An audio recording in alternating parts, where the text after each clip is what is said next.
Hello दोस्तों, नमस्कार। कैसे हैं आप सब? उम्मीद है आप सभी अच्छे होंगे और आपकी तैयारी भी अच्छी चल रहेगी। दोस्तों, जैसा कि आप सभी को मालूम है कि हम आपके लिए मध्य प्रदेश पुलिस के जो प्रीवियस ईयर के क्वेश्चन है उन सभी को लेकर आ रहे हैं। इसके साथ साथ उन क्वेश्चनों को भी डिस्कस कर रहे हैं जो आपके एग्जाम में आने की जिनकी संभावना है। दोस्तों, तो हो जाइए तैयार और सबसे पहले हमारे चैनल को सब्सक्राइब कीजिए, बेल आइकन को ऑन कीजिए ताकि क्लास का नोटिफिकेशन सबसे पहले आपके पास पहुंचे। तो चलिए देर ना करते हुए अपने आज का पहला क्वेश्चन को स्टार्ट कर देते हैं। देखते हैं आज का पहला क्वेश्चन क्या है। तो जैसा कि आप स्क्रीन पर देख रहे हैं, क्वेश्चन हमारा मध्य प्रदेश में सबसे ज्यादा कौन सी बोली लोगों के द्वारा बोली जाती है। दोस्तों, क्वेश्चन आपसे क्या पूछा जा रहा है?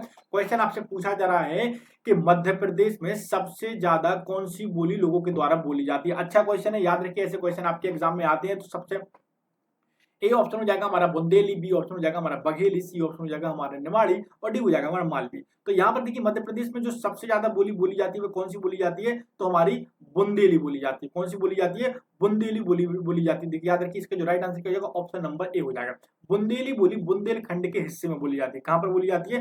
बुंदेलखंड के हिस्से में बोली जाती है। और आपको पता है मध्य प्रदेश में कहां कहां बोली जाती है? तो यह मध्य प्रदेश में बुंदेलखंड क्षेत्र में बोली जाती है। कहां पर बोली जाती है? बुंदेलखंड क्षेत्र के जिलों में बोली जाती है, या कह सकते हैं बुंदेलखंड क्षेत्रों में बोली जाती है। बुंदेलखंड क्षेत्रों में बोली जाती है। अब ये मध्य प्रदेश के बुंदेलखंड के क्षेत्र कौन कौन से हैं, कह सकते हैं कौन कौन से जिले हैं? तो सबसे पहले जब भी बात बुंदेलखंड की आ जाती है तो टीकमगढ़ की आती है। किसकी आती है? टीकमगढ़। टीकमगढ़, जहां से मैं बिलोंग करता हूं। टीकमगढ़ हो गया हमारा, छतरपुर हो गया हमारा, छतरपुर के बाद पन्ना हो गया हमारा। ये सारे के सारे बुंदेलखंड के क्षेत्र जहां पर बुंदेलखंडी बोली बोली जाती है, याद रखिए। तो टीकमगढ़, छतरपुर, पन्ना, दमोह हो गया हमारा, और निवाड़ी हो गया। निवाड़ी भी अब एक जिला बन चुका है, आपको पता है। तो निवाड़ी हो गया। निवाड़ी के बाद और भी जिले आते हैं, जैसे कि दमोह हुआ हमारा, ठीक है ना। तो ये इतने जिले जो हैं, ये यहाँ पर क्या होता है, यहाँ पर बुंदेलखंडी बोली बोली जाती है। कौन सी बोली बोली जाती है? बुंदेलखंडी बोली जाती है। हाँ, कुछ यूपी के भी हिस्से हैं उत्तर प्रदेश के, जैसे कि हमारा झांसी हुआ। उत्तर प्रदेश के कुछ हिस्से हैं, झांसी हुआ और ललितपुर हुआ, महोबा हुआ। महुआ के बाद और भी कुछ और यहाँ पर थोड़ा और आगे जाएंगे, यूपी के राठ हुआ। तो इन क्षेत्रों में क्या होता है? बुंदेलखंडी बोली बोली जाती है। क्लियर है? ये क्वेश्चन से हमने क्या जाना कि मध्य प्रदेश में सबसे पहला क्वेश्चन यही था हमारा कि मध्य प्रदेश में सबसे ज्यादा बोली कौन सी बोली जाती है? तो बुंदेलखंडी बोली जाती है, बुंदेली बोली जाती है। और ये मध्य प्रदेश के बुंदेलखंड के क्षेत्र में बोली जाती है। अच्छा, अब बुंदेलखंड के क्षेत्र में कौन कौन से जिलों में बोली जाती है मध्य प्रदेश के? तो हमने आपको बताया टीकमगढ़, छतरपुर, पन्ना, दमोह, निवाड़ी। ठीक है ना। ये खास करके वो एरिया है जहां पर मध्य प्रदेश के सबसे ज्यादा बोली बोली जाती है। और भी है, अगर थोड़ा सा और आगे निकल जाए तो आपने हमने उत्तर प्रदेश का तो आपको बता ही दिया है। और जैसे नरसिंहपुर साइड हुआ है और अशोकनगर हुआ हमारा, ठीक ना। शिवपुरी के भी कुछ क्षेत्र में बोली जाती है। क्लियर है? याद? चलिए, तो अब अगले क्वेश्चन की ओर बढ़ जाते हैं। एंड अगला क्वेश्चन क्या है? उम्मीद है सभी को क्वेश्चन स्क्रीन पर सब कुछ क्लियर दिख रहा होगा, ठीक ना। और अब से आपको ऐसे ही पीडीएफ मिलेंगी, बिल्कुल शानदार तरीके के क्वेश्चन होंगे, ठीक है ना। चलिए, तो अगला क्वेश्चन क्या है हमारा, उसको देख लेते हैं। पवित्र शहर महेश्वर किस जिले में स्थित है? अब आपसे क्या क्वेश्चन पूछा जा रहा है कि जो पवित्र शहर महेश्वर है वह किस जिले में स्थित है? ए ऑप्शन हो जाएगा यहाँ पर हमारा खंडवा, बी ऑप्शन हो जाएगा यहाँ पर हमारा इंदौर, और डी हो जाएगा हमारा बुरहानपुर, और डी हो जाएगा हमारा खरगोन। ठीक है ना। चलिए, ए ऑप्शन खंडवा, बी हो जाएगा हमारा इंदौर, सी हो जाएगा हमारा बुरहानपुर, और डी ऑप्शन हो जाएगा हमारा खरगोन। और आपसे पूछा क्या जा रहा है यहाँ पर? आपसे पूछा जा रहा है कि महेश्वर किस जिले के अंतर्गत आता है। तो याद रखिए, महेश्वर हमारे खरगोन जिले के अंतर्गत आता है। किस जिले के अंतर्गत आता है? खरगोन जिले के अंतर्गत आता है। और मैं आपको बता दूं, महेश्वर को 2014 में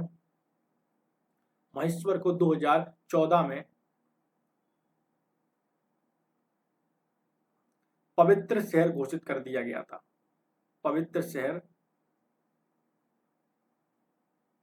घोषित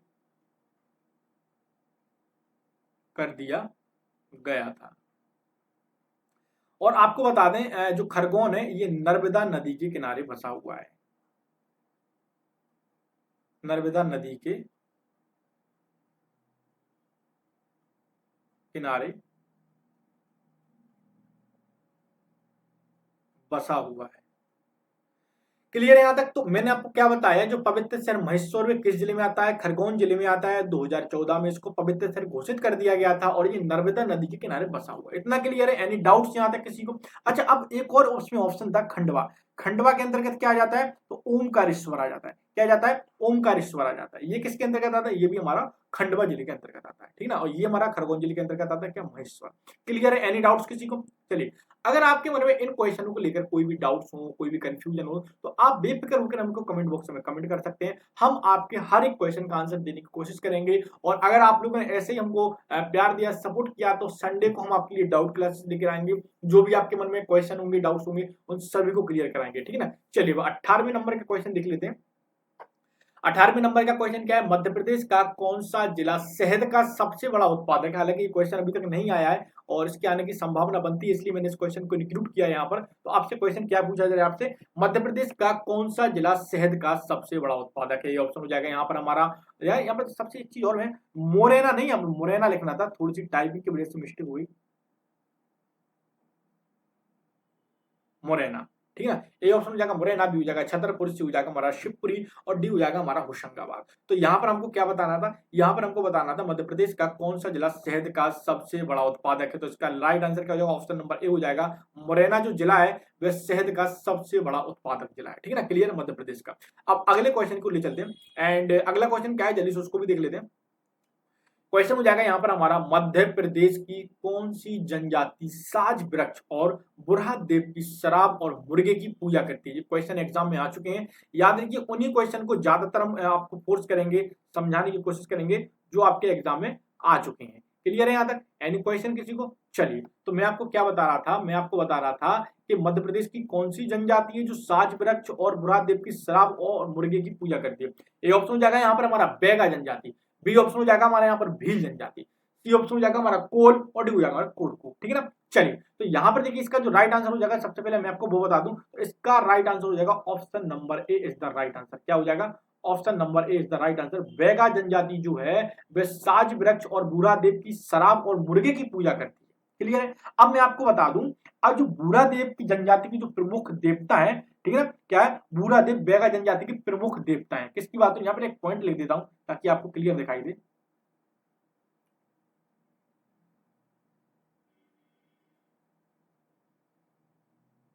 जो बुरहा देव है, ये बैगा जनजाति के एक प्रमुख देवता है। क्या है?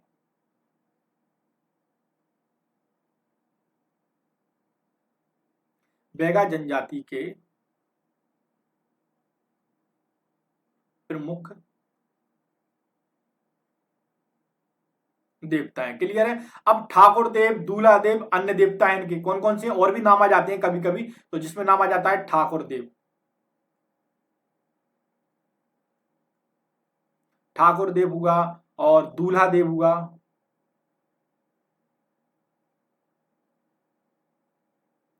ठाकुर देव, दूल्हा देव, अन्य देवता है इनके, किसके? बैगा जनजाति के। क्योंकि कभी कभी इनके भी नाम आ जाते हैं, ठाकुर देव, दूल्हा देव और कौन कौन से है? बूढ़ा देव, ठीक है ना, अन्य देवता है।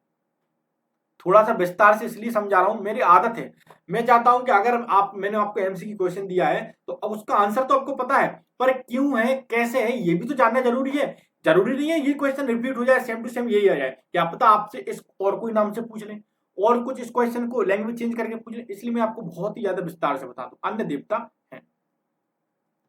अब इसकी बात मैं बता दूं, साज की वृक्ष, इसमें क्या होता है, जो साज का वृक्ष होता है उसकी पूजा होती है। और मैं आपको बता दूं, बैगा जनजाति के लोग नारियल, बकरी, मुर्गा चढ़ाकर उनकी पूजा करते हैं। क्या करते हैं? जो बैगा जनजाति के लोग होते हैं,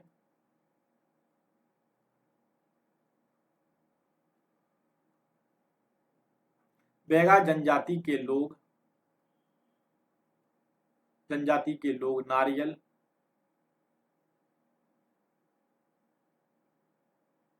नारियल हुआ, बकरी हुई और मुर्गा, ये चीजें क्या करते हैं? चढ़ाकर उनकी पूजा करते हैं, चढ़ाकर उनकी पूजा करते हैं। क्लियर है? यहां तक कोई डाउट्स, कोई क्वेश्चन किसी को? चलिए, तो मैंने क्या बताया, मध्य प्रदेश की कौन सी जनजाति है जो साज वृक्ष और बुरा देव की मुर्गे की शराब और मुर्गे की पूजा करती है? तो बैगा जनजाति के लोग हैं। क्लियर है? यहाँ तक मैंने बहुत विस्तार से इसके बारे में आपको समझा भी दिया है। चलिए, अब बढ़ जाते हैं अगले क्वेश्चन की ओर। अगला क्वेश्चन क्या है, जल्दी से उसको भी देख लेते हैं, ठीक है ना। अगला क्वेश्चन है हमारा, मध्य प्रदेश की गंगा किसे कहा जाता है? दोस्तों, क्वेश्चन क्या पूछा जा रहा है आपसे? क्वेश्चन पूछा जा रहा है कि मध्य प्रदेश की गंगा किसे कहा जाता है। ए ऑप्शन हो जाएगा यहाँ पर हमारा बेतवा, बी ऑप्शन हो जाएगा हमारा यहाँ पर क्षिप्रा, सी हो जाएगा नर्मदा और डी ऑप्शन हो जाएगा चंबल। क्लियर है यहाँ तक? चलिए, इन चारों ऑप्शनों के बारे में आपको थोड़ी थोड़ी मैं जानकारी भी दूंगा, क्योंकि जरूरी है। जरूरी इसलिए क्या पता क्वेश्चन कहां से आ जाए, ठीक है ना। और आप लोगों से प्लीज रिक्वेस्ट है, प्लीज दोस्तों, अगर आप चैनल पर नए हैं तो जरूर हमको सपोर्ट कीजिए, बेल आइकन ऑन कीजिए, सब्सक्राइब कीजिए चैनल को, जितना हो सके क्लास को शेयर कीजिए। चलिए, पहले इसका आंसर देख लेते हैं और फिर आपको थोड़ा सा विस्तार से इसके बारे में समझाते हैं। तो देखिए, मध्य प्रदेश की जो गंगा है, तो मध्य प्रदेश की गंगा क्या है? बेतवा है। क्या है? मध्य प्रदेश की जो गंगा है वह बेतवा नदी है। क्लियर है यहाँ तक? अब बेतवा जो है मध्य प्रदेश की गंगा कहा जाता है, ठीक है ना। बेतवा को मध्य प्रदेश की गंगा कहा जाता है और ये होशंगाबाद के बिंद क्षेत्र से निकलती है। कहां से निकलती है? यह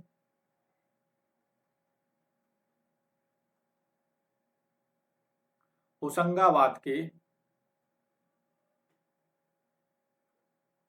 बिंद क्षेत्र से निकलती है।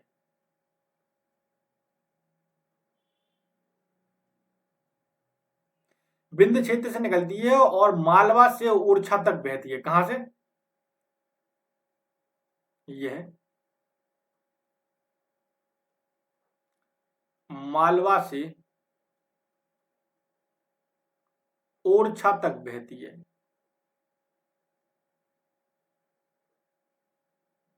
क्लियर है यहाँ तक? चलिए, फिर उत्तर प्रदेश में जाकर क्या होता है? फिर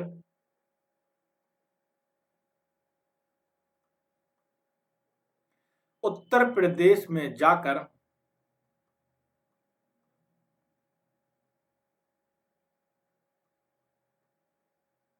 हमीरपुर में यमुना नदी से मिल जाती है। कहां पर मिल जाती है? हमीरपुर में यमुना नदी से मिल जाती है।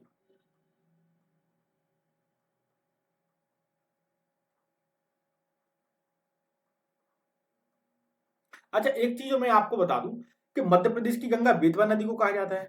और कभी कभी क्वेश्चन और बनता है, वो भी जानना जरूरी है। क्वेश्चन क्या बनता है कि जो ओरछा है वे किस नदी के किनारे बसा हुआ है? तो वे बेतवा नदी के किनारे बसा हुआ है। किस नदी के किनारे बसा हुआ है? बेतवा नदी के किनारे बसा हुआ है, ठीक है ना।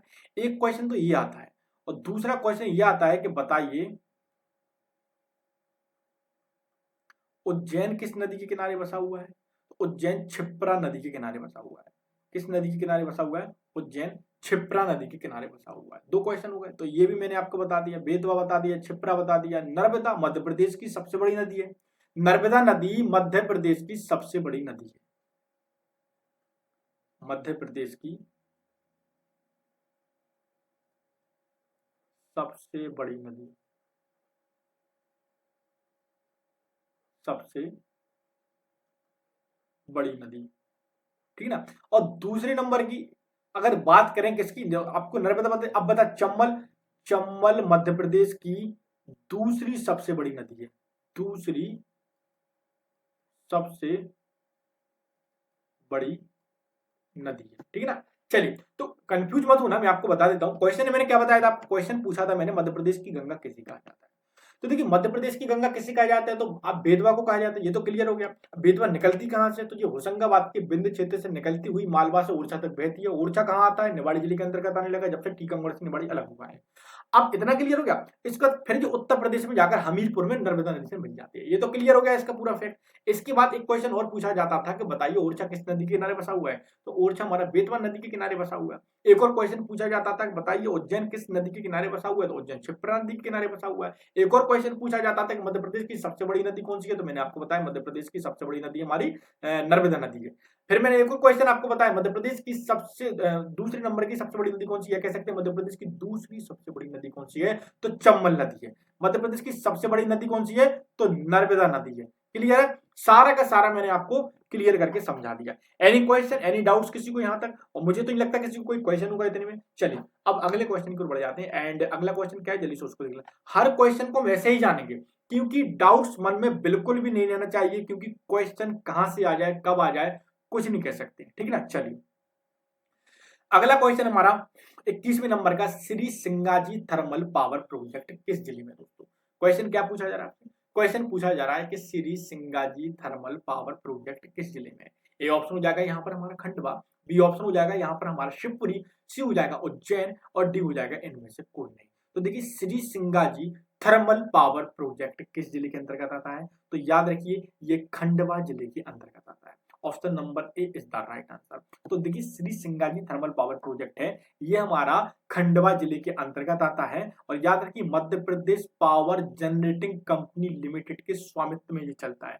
किसके स्वामित्व में चलता है? Madhya Pradesh power generating company limited के स्वामित्व में चलता है। और यह इंदिरा सागर बांध से पानी लेता है। किससे पानी लेता है जी? तो यह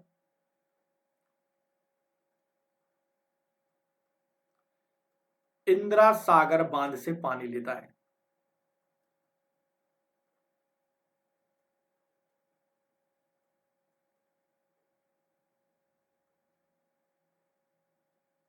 पानी लेता है। क्लियर है यहां तक?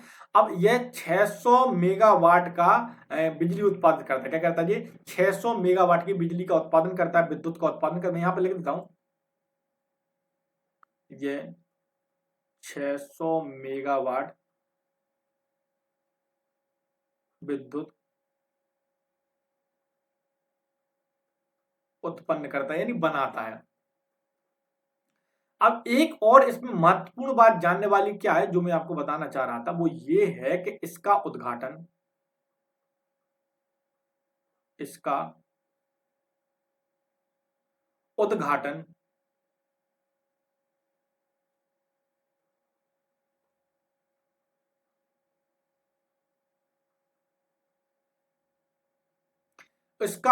किसने किया था?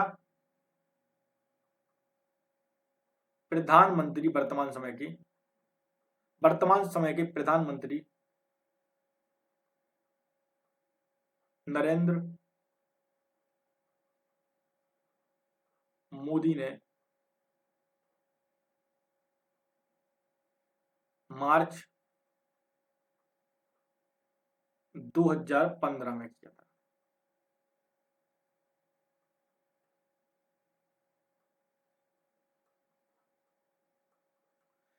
चलिए तो मैंने क्या बताया, इसका उद्घाटन प्रधानमंत्री नरेंद्र मोदी जी ने 5 मार्च 2015 को किया था। क्लियर है यहां तक? कोई डाउट तो नहीं?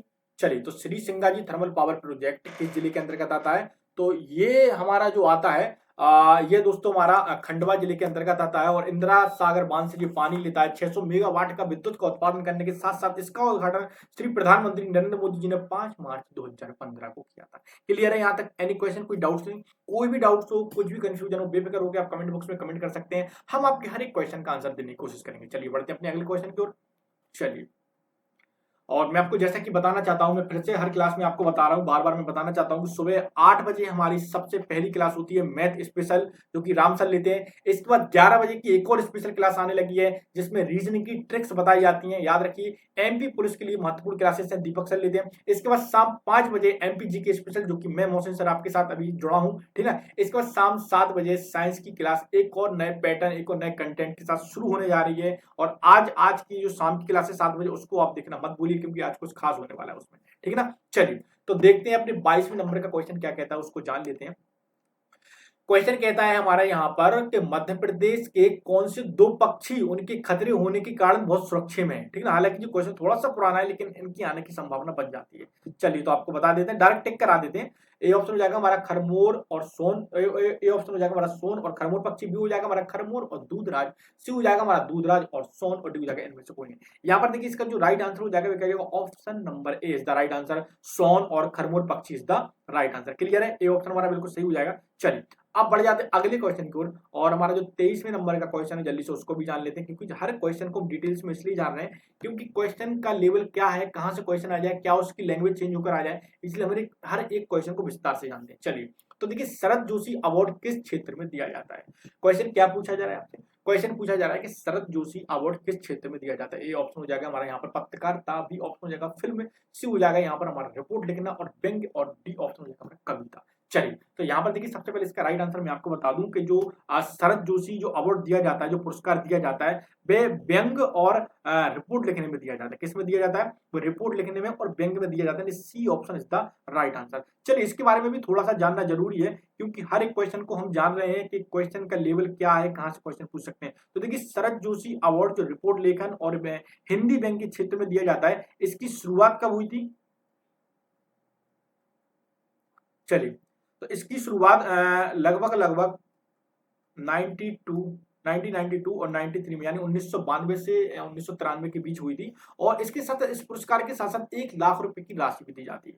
क्या दिया जाता है?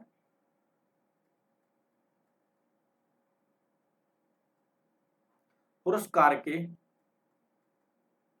साथ 1 लाख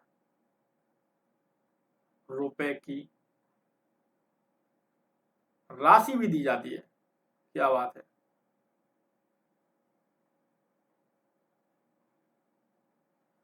चलिए, अब बढ़ जाते हैं अगले क्वेश्चन की ओर। एंड अगला क्वेश्चन क्या है, जल्दी से उसको भी देख लेते हैं। हमारा जो 24वें नंबर का क्वेश्चन हो जाएगा, वह हो जाएगा डुबरी किस राष्ट्रीय उद्यान का पुराना नाम है। देखते हैं कौन बताएगा डुबरी किस राष्ट्रीय उद्यान का पुराना नाम है। मैं तो बताऊंगा ही बताऊंगा। फिर ए ऑप्शन हो जाएगा हमारा पर संजय गांधी राष्ट्रीय उद्यान, बी ऑप्शन हो जाएगा यहाँ पर हमारा बांधवगढ़ राष्ट्रीय उद्यान, और सी ऑप्शन हो जाएगा यहाँ पर हमारा कान्हा राष्ट्रीय उद्यान, और डी हो जाएगा हमारा माधव राष्ट्रीय उद्यान शिवपुरी। चलिए, तो यहाँ पर देखिए इसका जो राइट आंसर हो जाएगा, क्या हो जाएगा? A option is the right answer. Sanjay Gandhi राष्ट्रीय उद्यान का पुराना नाम डुबरी राष्ट्रीय उद्यान था। क्यों था, कैसे था, मैं बता रहा हूं आपको। देखिए, डुबरी राष्ट्रीय उद्यान की पहले थोड़ा सा पुरानी पीछे की ओर चलते हैं थोड़ा सा। तो देखिए, डुबरी राष्ट्रीय उद्यान जो है, डुबरी राष्ट्रीय उद्यान की स्थापना कब हुई थी? डुबरी राष्ट्रीय उद्यान की स्थापना 1981 में हुई थी। 1981 में इसकी क्या होती, स्थापना हुई थी। और जिसका बाद में नाम क्या कर दिया गया था? जिसका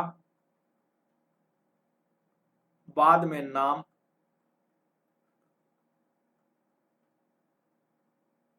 संजय गांधी राष्ट्रीय उद्यान कर दिया गया था। चलिए, अब हम बढ़ जाते हैं आज के लास्ट क्वेश्चन की ओर। चलिए, और आज का जो लास्ट क्वेश्चन है, मध्य प्रदेश में कितनी राज्यसभा की सीट है? क्या क्वेश्चन पूछा जा रहा है आपसे? क्वेश्चन पूछा जा रहा है कि मध्य प्रदेश में कितनी राज्यसभा की सीट है। क्लियर है यहां तक? चलिए, तो यहाँ पर ए ऑप्शन हो जाएगा हमारा 10, बी ऑप्शन हो जाएगा हमारा पर 11, और सी ऑप्शन हो जाएगा हमारा पर 12, और डी हो जाएगा हमारा 14। तो मध्य प्रदेश में कितनी राज्यसभा की सीट है? तो चलिए, इसका जो राइट आंसर हो जाएगा, सबसे पहले मैं आपको बता दूं, मध्य प्रदेश में जो राज्यसभा की सीटें हैं वो कितनी है? 11 है। कितनी है? 11 सीटें हैं। और जबकि लोकसभा की सीटें कितनी है पता है आपको? मध्य प्रदेश में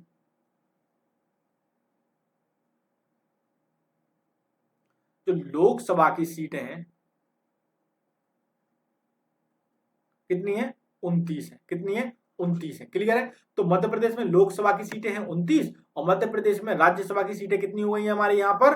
11 सीटें। क्लियर है यहां तक? Any doubts? कोई क्वेश्चन तो नहीं किसी को? चलिए, एक और क्वेश्चन में डिस्कस करना चाहूंगा आपके साथ, क्योंकि थोड़ा सा इंपॉर्टेंट है वो क्वेश्चन। चलिए देख लेता हूं मैं। आज का लास्ट क्वेश्चन समझिए, 26 नंबर का क्वेश्चन क्या है, निम्नलिखित में से किसका जन्म मध्य प्रदेश में नहीं हुआ है? कुछ नाम मैं आपको स्क्रीन पर देख रहा होंगे यहाँ पर, जैसे ए ऑप्शन हो जाएगा चंद्रशेखर आजाद, बी ऑप्शन हो जाएगा B R Ambedkar, C option हो जाएगा विश्वनाथ प्रताप सिंह, और डी हो जाएगा हमारा अटल बिहारी वाजपेयी। यहाँ पर आपको बताना है इनमें से किसका जन्म मध्य प्रदेश में नहीं हुआ है। ठीक है, हर एक क्वेश्चन को विस्तार से जानेंगे, इस क्वेश्चन को थोड़ा डीप से जानेंगे। ठीक है ना? चलिए, सबसे पहले मैं आपको बता देता हूं किसका जन्म मध्य प्रदेश में नहीं हुआ है। तो option number C is the right answer. Vishwanath Pratap Singh का जन्म मध्य प्रदेश में नहीं हुआ है। और मैं आपको बता दूं, इनके बारे में तो मैं आपको बाद में बताऊंगा, लेकिन कुछ और नाम है जिनका जन्म मध्य प्रदेश में हुआ है, उनके बारे में जान लेते हैं। तो सबसे पहले बात किसकी आती है? चंद्रशेखर आजाद की आ जाती है। किसकी आ जाती है? चंद्रशेखर आजाद की बात आ जाती है। तो इनका जन्म कब हुआ था? इनका जन्म 23 जुलाई जानना जरूरी है, याद रखिए। 23 जुलाई 1906 को 23 जुलाई 1906 को भावरा गांव में हुआ।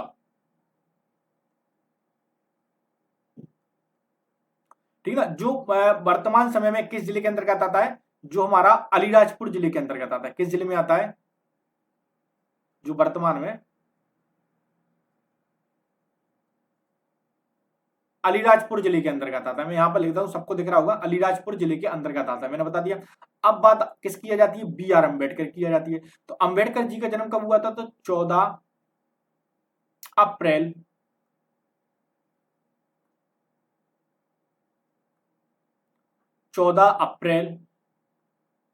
1891 में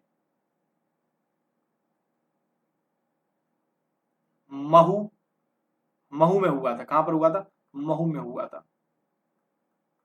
और जो वर्तमान मध्य प्रदेश में है, इंदौर के पास में है ये, ठीक है ना। चलिए, इसको जो विश्वनाथ प्रताप जी हैं, इनका जन्म कहां पर हुआ था, इनका जन्म उत्तर प्रदेश के इलाहाबाद में हुआ था। कहां पर हुआ था, उत्तर प्रदेश के इलाहाबाद में हुआ था। लास्ट जो है किनके बारे में, अटल बिहारी वाजपेयी के बारे में मैं आपको बता दूं। अटल बिहारी वाजपेयी का जन्म कब हुआ था, सबसे पहले बता दूं तो 25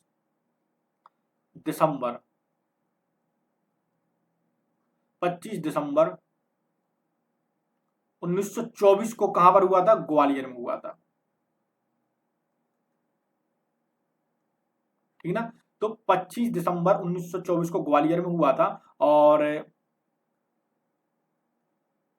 चलिए, इसकी बात मैं आपको बता दूं, चलिए ठीक है, इतना ठीक है। तो इनका जन्म में कहां पर हुआ था, तो इनका जन्म ग्वालियर में 25 दिसंबर 1924 को हुआ था। तो मैंने आपसे क्वेश्चन क्या पूछा था, मैंने आपसे क्वेश्चन पूछा था कि बताइए कि किसका जन्म मध्य प्रदेश में नहीं हुआ है। तो किसका जन्म मध्य प्रदेश में नहीं हुआ था, विश्वनाथ प्रताप का नहीं हुआ था, क्योंकि ये उत्तर प्रदेश के इलाहाबाद के थे। ठीक है ना। चलिए, इलाहाबाद में इनका जन्म हुआ था। और सबसे पहले मैंने क्या बताया था, चंद्रशेखर आजाद, जिनका जन्म 23 जुलाई 1906 को भावरा नामक गांव में हुआ था, जो कि वर्तमान के अलीराजपुर जिले में है। इसके बाद बी आर अम्बेडकर का जन्म 14 अप्रैल 1891 में महू में हुआ था। इसके बाद अटल बिहारी वाजपेयी का जन्म 25 दिसंबर 1924 को ग्वालियर में हुआ था। क्लियर है यहाँ तक, एनी डाउट्स, कोई क्वेश्चन तो नहीं। चलिए, तो आज के लिए क्लास में इतना ही रहने देते हैं, और उम्मीद है क्लास आपको पसंद आई होगी, कोई भी डाउट्स नहीं होंगे आपको इस क्लास में, ठीक है ना। और जो भी क्वेश्चन अगर आपके मन में जो भी डाउट्स है, तो आप कमेंट बॉक्स में कमेंट करके पूछ सकते हैं। तो मिलते हैं दोस्तों अपनी अगली क्लास में, जब तक दोस्तों जय हिंद, जय भारत, नमस्कार।